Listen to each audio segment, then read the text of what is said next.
This is Eating Crow with Pete Durand. Hey everyone, welcome to another thrilling episode of the Eating Crow podcast. I'm joined by the famous Doug Lawson. Hey folks, how's it going? Doug, so good to have you here. So quick background, I saw Doug's content on LinkedIn and it's very thought-provoking. He's also a finely handsome, bald gentleman like myself. So instantly there was a bond. But Doug, I think I want to start off with what you did very earlier in your career. And you were a teacher. Yes, I was, yes. So help us understand what you taught and what drew you into that position. You did it for around 6 years, I believe, correct? 7, yes. 7 years, great. So my life leading up to teaching was topsy-turvy. I actually worked in corporate America for a while. I worked at Allstate Insurance. I did, ridiculous stuff for them. And it just felt like I wasn't making impact. So I went back to school and I was like, okay, I'm going to be a teacher. So what kind of teaching? Why not special ed? Because, I'm sort of a special ed kid myself. So why not try to make that impact and get out of corporate and helping the next generation? And so that's how I got into it. I was in there for about 7 years, lots of different schools, because, at this time in American education, they're trying to phase out tenure track teachers, right? Yeah. The way you do that is not to re-up contracts. In order to be tenured, you have to have, in some systems, 5 years in a row of teaching. You hit 5-year mark, you're automatically tenured. Wow. I never hit that mark. Constantly getting the pink slip, having to find another school. Sometimes I would go back to the school that fired me a year ago because they were starting from zero. So that's the long story. So I did that for 7 years. Then obviously, while you were a teacher, you started to get this creative thought process. Like you started your own agency. Yeah, so towards the back end of teaching, I would say year 5 or 6, I started a heavy shoulder. And they are, as anybody knows, are incredibly expensive living organism. And teacher salary, my wife and I were teachers. Teacher salaries are, depending where you live in the country, not optimal, Right. And so I needed to find a way to make more money to pay the rent, pay for diapers, formulas, things like that. And I was a good writer already because I love to write on my own private time. And I just looked for ways to monetize writing for other people. So I first started ghost writing for other people. But that's really hard to get. So I needed to find a way to sort of make money when I come home at 4 o'clock from school. Sure. From 4 to about 11 at night, every single night. And the one way I could do that was copywriting. And that's how I got started with my agency. I would take on clients. If I got too big, I would start to subcontract to other writers that I interacted with and bring them in. So yeah, that's how I got started. It's interesting. My wife is a teacher as well. So we can completely relate. It's a challenging thing to do is to raise a family on 2 teachers' incomes. And the reason I asked the question I wanted to start there is because I don't know that people who see your current LinkedIn persona recognize the hard work that was put into play. You had a natural gift of writing, but the fact that you spent, 6-8 hours every night building that business and putting in the time back when content writing and copywriting was, I think a lot of people consider it a lost art, but everything is copywriting for the most part, right? Everything is copywriting that you see in LinkedIn in a different format. I am not a copywriting preacher. There's a lot of copywriting preachers who get on their soapbox and tell the world how copywriting came. But you know what? Copywriting is everywhere, whether you're conscious of it or not. Copywriting is really just how does this structure of words influence you? So does it influence you to buy? Then great, you got good copywriting skill. Correct. It's just that most people are not intentional about what they're writing to influence a reader to take a particular action. And so by calling yourself a copywriter, it just simply means that you follow fundamentals of persuasion. I know a lot of copywriters would get upset with me for saying that, but it really, you're influencing, you're persuading people to either click this CTA or buy this product or like me or not. or my brand enough to stick around long enough. Sure. Either way, so copywriting is just a more intentional way of influencing the other person. So when you mentioned that you were writing as a bit of your passion early when you were teaching, what were you writing at that time? Were you writing stories or books, or what would you write? I grew up reading all the time. I loved to read. I was always checking books out at the library. I always enjoyed literature and, Ernest Hemingway, that kind of thing. Mm-hmm. And so I always had it in my mind that I would sort of take that track to, but writers make even less money than teachers. I mean, the dream of writing just shipped or transferred into a different sort of writing. I haven't lost the core of what I would like to do, which is entertain and be thought-provoking. Even if I became a successful writer, my writing style would be pretty similar to what you see on LinkedIn. Maybe not the whole toilet paper script where everything, sure. One sentence is a whole paragraph, but to the point, bold, in your face. So that's me, 100%. So yeah, I would have loved to be the next Ernest Hemingway. Well, now that you're exploring TikTok and you're producing videos, I have to tell you, there are very few people that can produce a TikTok video without saying anything and make it compelling, right? And your facial expressions, your movements, the way you drop the text in, particularly the facial expressions, right? Like I'm watching it and I'm seeing the text and I just somehow know what you're thinking. It's very effective. So I want to drill down a little bit in this. Obviously, for people hearing this podcast, maybe particularly those that aren't watching it, recognize that you have a hearing issue, right? So how long have you had this? I'm profoundly deaf in both ears. So I lost both ears when I was about 18 months old. I had spinal meningitis. Sure. It just blew out the nerve in my ears. So yeah, even though I'm wearing this big headphone thing, it's pretty loud in here. So I have a little bit of hearing that. But just enough to know when you stop talking so I can talk. That's all I have these headphones on. So it doesn't seem awkward to flow of the conversation. Otherwise, I can't hear the thing you're saying. So for those that don't know, we are using closed captioning. Doug can at least see, hopefully, what I'm saying. And I can't imagine what it looks like as I'm talking, because it means that I'm hopefully speaking articulately. I don't know. I don't know if you've ever watched your Packers game at a bar or an airport where they have the captioning, live captioning. Well, the same thing. It's slightly delayed, but 90% accurate. My brain takes care of the rest. So when you think about your ability to write, and I'm guessing that you approach writing differently because you're not experiencing the same way most people do when they hear or music. You've got to really figure out how to convey your emotions and your thoughts in the written word differently. So not only are you passionate about it, but you're certainly gifted at it. So when you started writing and doing copywriting and you were a consultant, you've morphed into a bit more of not only the copywriting, but also helping people understand how to manage a sales funnel or a marketing funnel where writing's part of that. So describe more about the total view of what you do today, and let's maybe drill down into a couple areas. Okay, so what I do today is I basically divide my business into two separate parts. One part of the business is I coach people on how to create their own content and put together strategy to be of influence on LinkedIn or Instagram or Facebook. And the other side of the house, I do the writing for small business owners or medium-sized companies that don't want to pay 10 grand a month for these types of services. So I'm down in the middle. I'm between Fiverr and a $10,000 a month agency.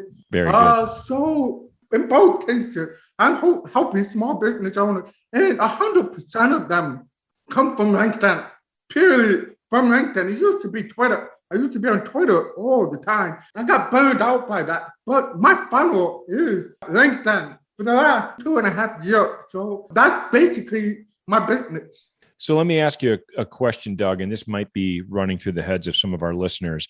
If I'm a small business owner, and let's say we have 100 small business owners listening to the podcast right now, which, by the way, would be a record for me. That'd be wonderful. We might have a dry cleaner that's listening to this. We might have somebody that builds, fittings for plumbers, very different businesses. How do you, as a contract writer, put your head into the mindset of that small business owner and their customer and shape the content accordingly? What does that process look like? So it really depends, number one, what you're selling. Mm-hmm. It also depends who your market at, okay? So I don't have a stock answer for every business owner.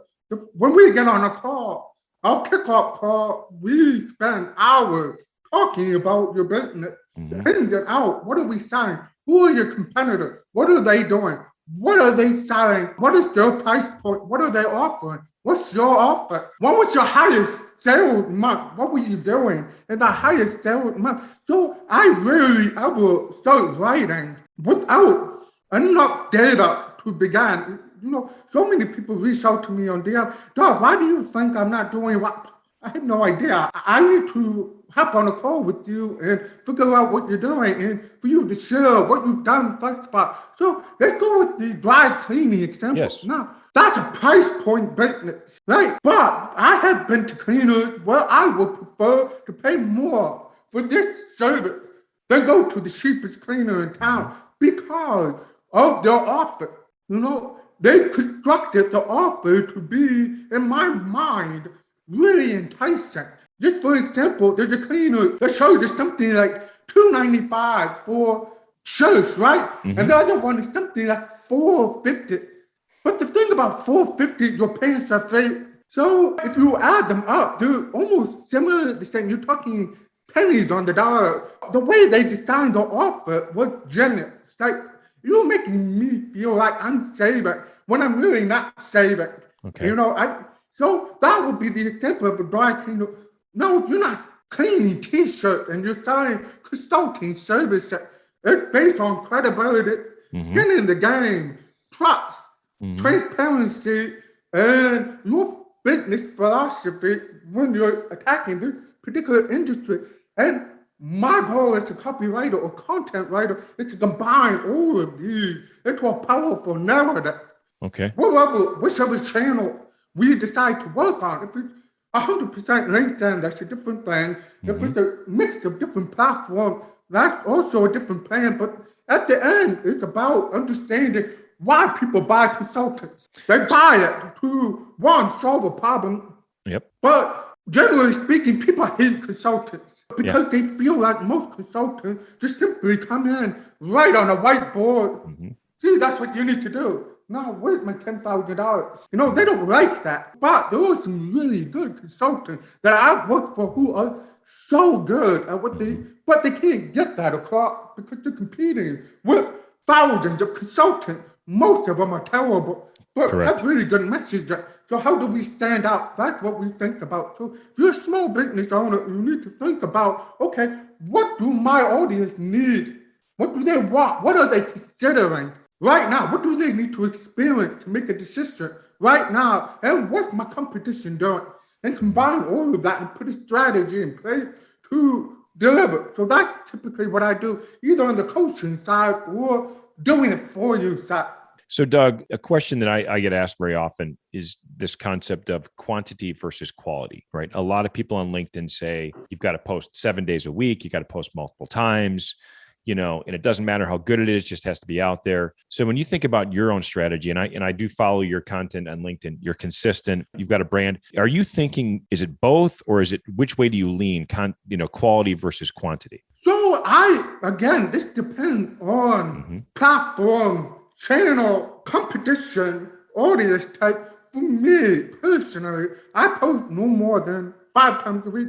Most times I post 4 times a week. I take weekends off from posting. I take holidays off from posting because I want to. And LinkedIn, because I build it up to allow me to do that. So I would say when you're first starting out on any platform, more is better than quality.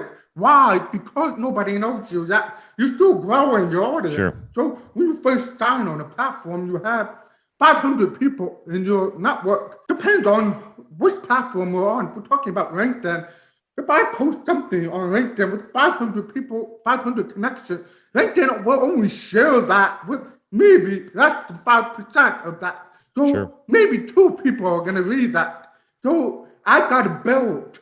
Mm-hmm. I've got to build that audience on LinkedIn specifically to a point where I can start to dial back on quantity and start ramping up quality. But I say if you're just starting, you have a small network, you got to get more stuff out there. You got to get more people to see Doug or Peter or Bob or Jane over and over again. The first part is getting the name in front of mine. And then after you feel, based on your metric, that, okay, now it's time to downshift and rethink the strategy and you're going to go back up with less horsepower.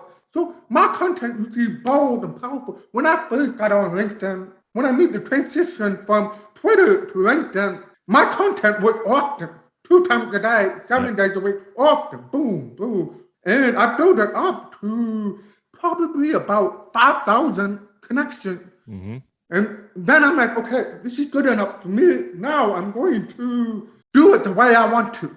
And quality for me is always superior to quantity in most cases, but not in all cases. When you had 5,000 connections, when did you start to generate a tremendous amount of inbound customer requests versus you reaching out to customers?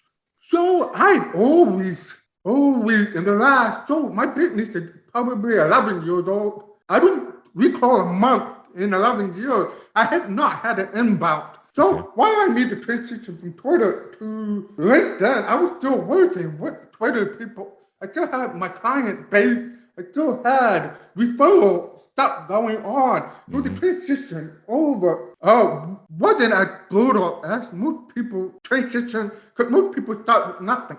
But I had something to move over.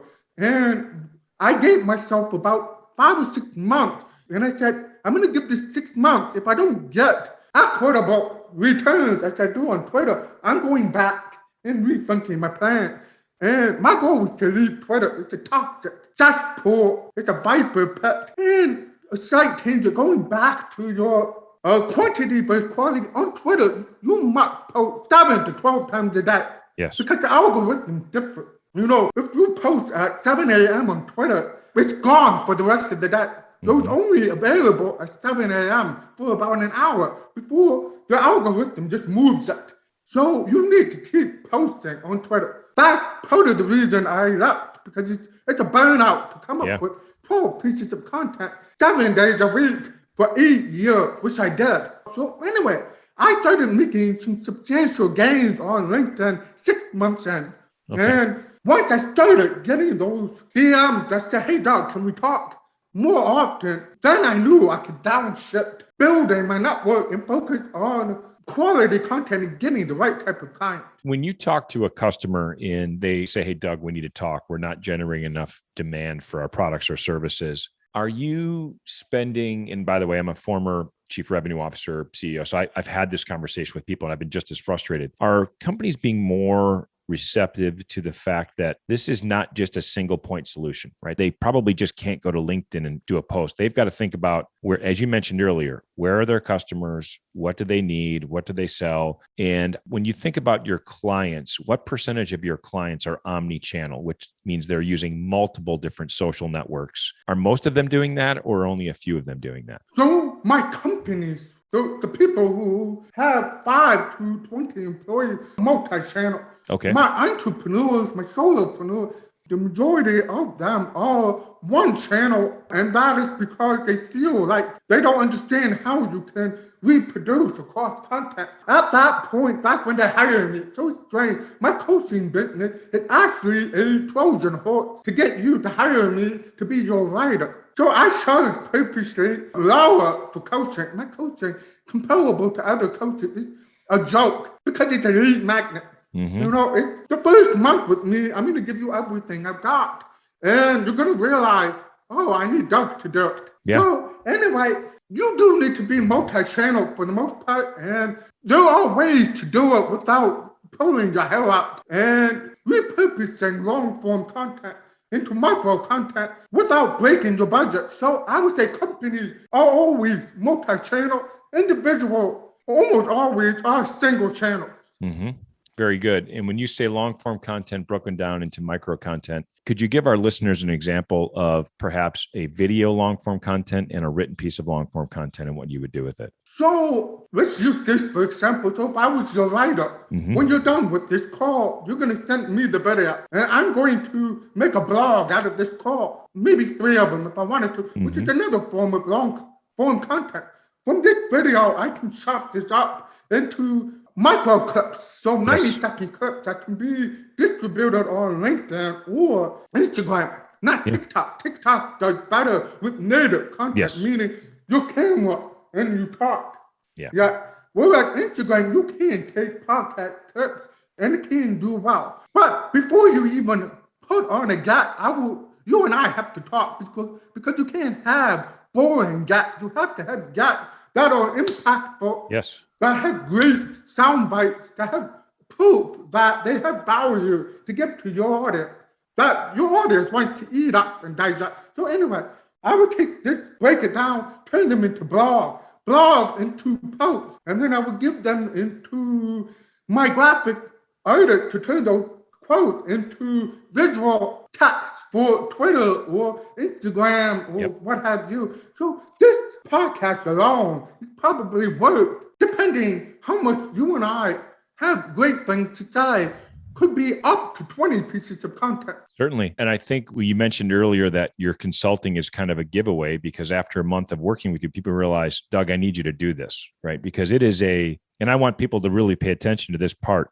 Marketing is a black art mixed with science, right? It is constant battle in understanding your customer, where they need to be met. And last touch attribution is kind of to me, it's ridiculous because people meander so many different places to find your content, and where they end up may have nothing to do with that last touch. And by the way, the funny thing is, Doug, I consult with a couple different companies, and the first thing I'm going to do when we hang up in this podcast is I'm going to make an introduction to you to those companies because you've sold me already, right? Because I understand how complex this is. And I totally get not only knowing what to write, but then what to do with that content, right? Like you said, if I could break this down into a couple smaller videos at 90 seconds and then break that into a couple quotes and then a couple images and then take those and turn them into visuals, there's a lot of methodology to this and you have to be consistent in your messaging. So when you're talking to a client and they say to you, Doug, how long will this take?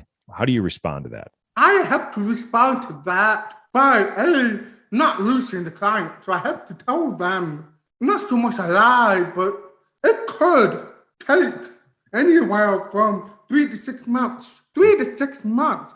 Or how can we get quicker wins? You're going to have to go on PPCs and shove promos down and compete with the competitors on price point. And then you're going to price yourself out of business really quick.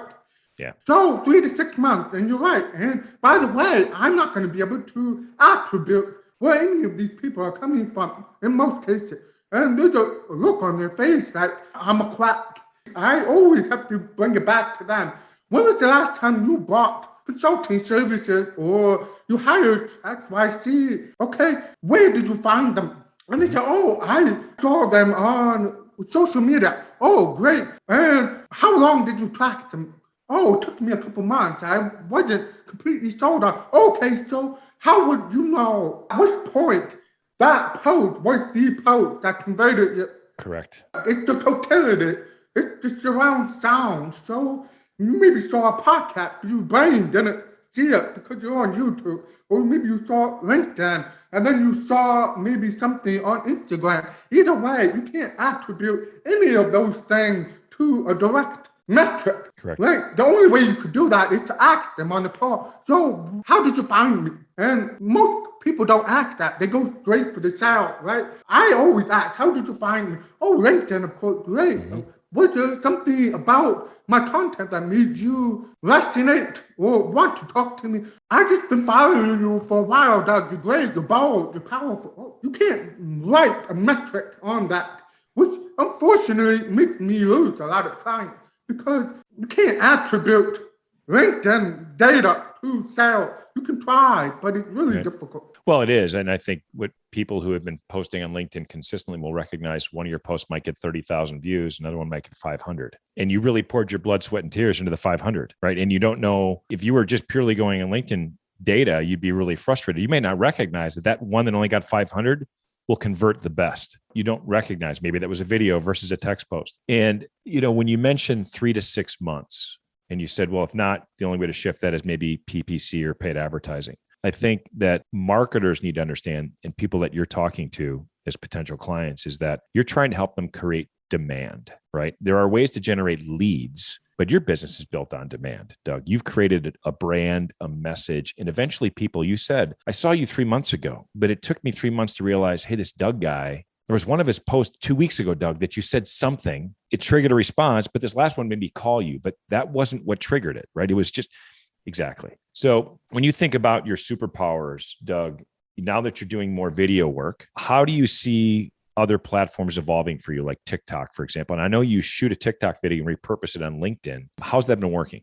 So let's go to the reason why I'm on TikTok. So I've been purely writing to sell my services. So most of the time, not all the time, people come over because my writing's good and made my point, and I demonstrated proof that I can write. But lately, I've been feeling that based on my type of clients I've been attracting and how often they come up. It's been on the decline for, I would say, a year. And I would say, okay, so what's missing here? They don't see me, they see my writing. Yes, you can get leads with writing alone, but you can't get it's hard to explain what I'm trying to say. You can't get most of my DM now, since I've been on TikTok, they don't want a sales call. They just want to know my price. Hey, Doug, what is the price? I just got to work with you. I've done a lot of those lately. That's remarkable. I was like, can you tell me a little bit more about what you do? The type of feedback I'm getting is dramatically different. So the reason why I went on TikTok was because I've got to get me out there. And I don't want to do long form video. I don't want all these fancy gear to make these really snazzy Shea Roll Bottom type of videos. Nothing against Shea Roll Bottom. If that's your type of marketing, go do it. It attracts a lot of attention, but it's time consuming, and the cost, the CAC for me doesn't justify the outcome. So I need a more organic way to get myself out there. So TikTok was the next best thing. Also on TikTok, you don't have to nurture the audience, right? You can post. Obviously, you shouldn't post and go. You don't have to. TikTok does not care how many followers you have. Doesn't care how active you are on the platform. The algorithm is different than Twitter, Instagram, and LinkedIn, which is dependent on how much time you invest in the platform. TikTok, not so much. So I knew I needed that. I'm busy. You and I are busy people. We're busy. And content creation takes a lot of time. And I devote the least amount of time to my own content, comparably, So I make videos on TikTok. Surprisingly enough, on TikTok, I don't get much engagement or traction. But when I cross-post it to LinkedIn, I write a long-form post, my metrics through the roof. I've never had better metrics in 2.5 years on LinkedIn. I'm talking typical vanity metric. That is common. That is size. But actual metric, quality of conversations in the DM, sales that I'm able to generate from them. So these last 3 weeks have been my highest sales period in 11 years. In 3 weeks, I am performing above average. What does that tell me? People wanted to meet me. So, Doug, everything you said there is an incredible endorsement for the power of video. I want to drill down into one thing that you said. People want to meet you. So what they need to understand, what you have effectively have done in a 30-second TikTok, that's the first sales call, right? They now know you. They know your personality. They know what they're getting. You can't pull that across in a text, right? So now you're right. I would say text. Unfortunately for my business, text works. Don't get me wrong. Yeah. Text is longer. It's just a slow burn, but it burns hot once it ramps up. But adding video into your mix just boils the water much quicker. Well, boils the water much quicker. I love that. And the key thing you mentioned there is they're not texting you for a meeting. They're reaching out and saying, what's the price, Doug? I have to work with you. That's very different, right? It's just very different. It's simply just saying, hey, you and I are going to work together. Just let me know, what do I need to do to start? I've never had that. Typically, I have So I've been following you for a while. I think it's time for us to meet. Okay, here's my calendar. We get on a call and it's a whole bunch of feeling me out. And then the price comes up. Where's TikTok in the last 3 weeks? I haven't had that type of conversation. The kickoff calls directly. Let's get to work. So, Doug, you mentioned you have kids. They're expensive organisms. How old are your kids today? So my oldest is 13. My youngest is 10. How do they feel about having their dad on TikTok? They blocked me. Both of them have blocked me on TikTok.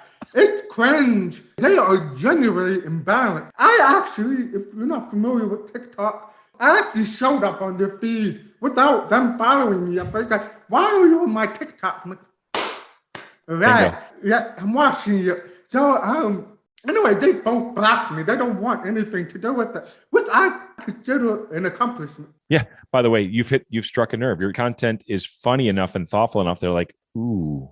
Doug, when you see your company and your firm and what you're doing, is your next challenge going to be scaling what you do and your ability to drive quality? How do you get comfortable bringing additional resources on to help you kind of extend your brand? So my next challenge in my business is, how do I have a business where I'm not there all the time? Yeah. And that's what I'm working on. Is you're going to buy me, my brand, not me as a commodity. Yes. So I'm trying to shift away from being a commodity into a brand.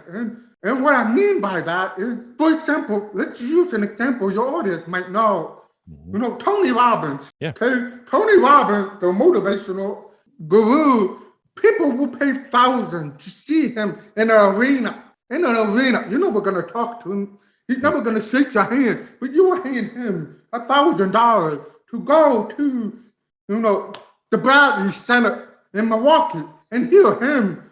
Yeah. That's because he has a powerful brand. Sure. And not only that, after the show, you're going to pay for one of his coaches to coach you, not Tony. Exactly. His coach. He has a team of coaches. By the way, I'm not advocating for this. I'm not saying it's positive or negative. I'm just saying the power of his brand. You're never going to meet Tony, but you're going to pay for his private jet. You're going to pay for his private island. I'm not saying I want to be Tony Robbins. I'm just saying I can't keep doing that. I'm 40 years old. I can't sustain this kind of output.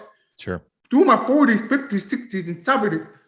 Not sustainable. Copywriting or content writing is a young man's game. Yeah, well, and you mentioned, Tony Robbins puts his head down at the Pfister that night and he's making money. That's the objective. That's the goal. So it's thoughtful, Doug, that you're trying to figure out how to extend your brand and to make products and services that can live on without you, right? So packaging it, making it more appropriate, building out modules. I think that's a really good approach. There's one thing I would love to do is manage teams to write. And I do that on a small scale, but I can't do that too often because most clients want me to do the writing. Sure. Instead of the brand to do the writing. So I'm trying to get away from me doing the writing. I would love to write for brands that I feel passionate about. That would be so I can put all my passion into it. And not to say that other people's companies or brands maybe I'm not that inspired by it, but we can do an effective job for you. But I don't need to be that. I can edit, set the strategy, train the team. Everything flows through me to sign up before we post. That would be the dream, as well as have e-products for you to buy from me. So I'm working on that as we speak. I have a couple of teachables in the draft that I'm building, and I'm trying to figure out the best message and positioning to do that long term. So yeah, the goal for me, and I think for most people, is how to work that and either maintain the same amount of money or scale it. Sure, absolutely. Well, Doug, I think it's fascinating how you've evolved from, a special ed teacher to pursuing your passion of writing and turning it into a business, and then evolving that, right? Which is not just the content itself, but where to put it, when to put it, and how to rethink your brand. When you think about your ideal customer, so our listeners can understand it, who's the ideal person for you to work with? Typically, I work well with people who can take feedback. Okay. Even when I'm writing for you, because you have the final say on it. You can take my feedback. With me, most people, I think you've experienced this being a crowd, is that a lot of marketing is counterintuitive. Yes. It doesn't feel like it makes sense Mm-hmm. And so when I put forth the strategy, I build out the content for you to read it. You don't get it. For example, 6 months ago, Simon Chan, who owns a transportation company out of Boulder, Colorado, wanted me to write email to sell shuttle rides. And I said, okay. And I figured out who his target audience was. And Simon's the kind of guy who will listen. And obviously, he's not a pushover. He has strong opinions about things. Sure. But he will listen and he will give you a chance. And so I wrote a bunch of emails telling corny dad jokes, really corny dad jokes, which is telling you to most emails that you see on the market, which are $25, you get blah, blah, blah. I didn't even mention that. I just had the question in the headline and rim shot in the body of the copy. And Simon at first said, what are you doing? You have to understand, based on your data, 86% of your clients who book older people, meaning 50 and up. Yeah. And they're mostly done by women. So I'm not taking, even though you think we're taking the business guy who flies out of town. Well, who do you think booking his flight or his shuttle, his wife? And that sounds really sexist and all that, but that's what the data telling you. Yeah. And so I wrote to older women. And I know when I hang out with my grandma or my older aunt and I tell stupid, silly, corny jokes from the 50s, they laugh so hard. I told a joke about jelly beans, Ronald Reagan, things like that. He had the highest open rate and the highest click-through and the most sales. So anyway, I do best with clients who trust me and who are in touch.